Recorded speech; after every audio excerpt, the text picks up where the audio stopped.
Hi, in this video we're going to take a look at IELTS Speaking Part 2 and our topic is books. I'm going to give you my response to a prompt and then I'm going to take you through some of the reasons why it would get a good score.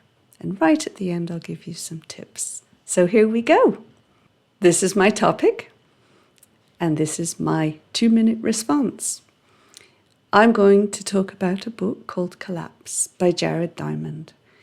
Diamond's book leapt out to me while I was browsing through the local bookstore looking for a birthday gift for a friend who loves to read anything related to current events. That's not usually my cup of tea, but I was so struck by the cover and title that I picked it up and just couldn't put it down. The book goes back through time, looking at what caused past societies to collapse. In analysing those failed societies, it identifies 5 things that played a significant role in their destruction. These factors include environmental damage, climate change, hostile neighbours, loss of trading partners, and the way that the society responded to whichever of these problems it faced. What really struck me about this book was that the leaders in most of these failed societies were far more focused on the short-term things they could do for themselves than on the long-term interests of the society that had given them their power.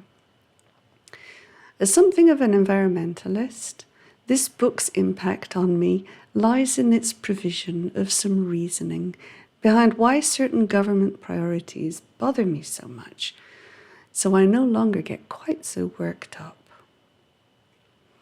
Okay, so if we look at a transcript of my response,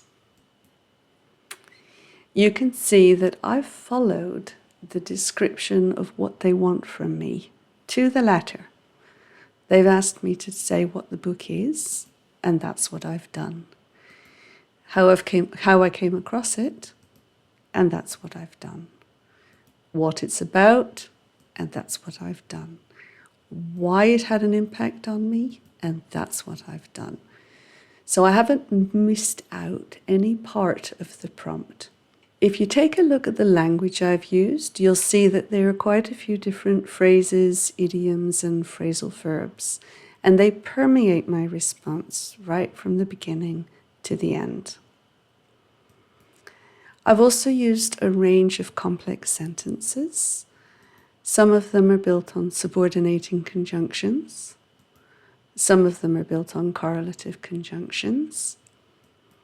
Several of them are built on relative clauses or reduced relative clauses. And then there's a couple on participles. I've also got a parallel for language efficiency. In terms of my tenses, I've used the future to identify what I'm intending to talk about. I've used the simple present for those routine actions. I've used the simple past for things that happened in the past that were in the book. And then I've used the past continuous to identify an ongoing action at a time in the past when something else happened. And then the past perfect to sequence 2 past actions.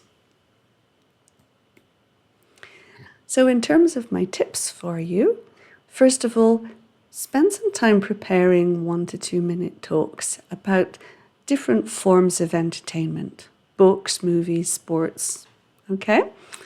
And that will give you the vocabulary at your fingertips when you get into the exam.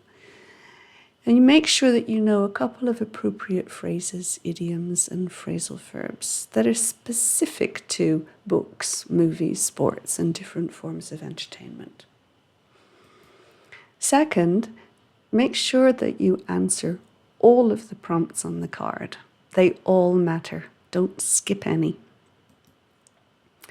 And use a range of complex sentences and appropriate tenses. That's it for this video. Bye-bye.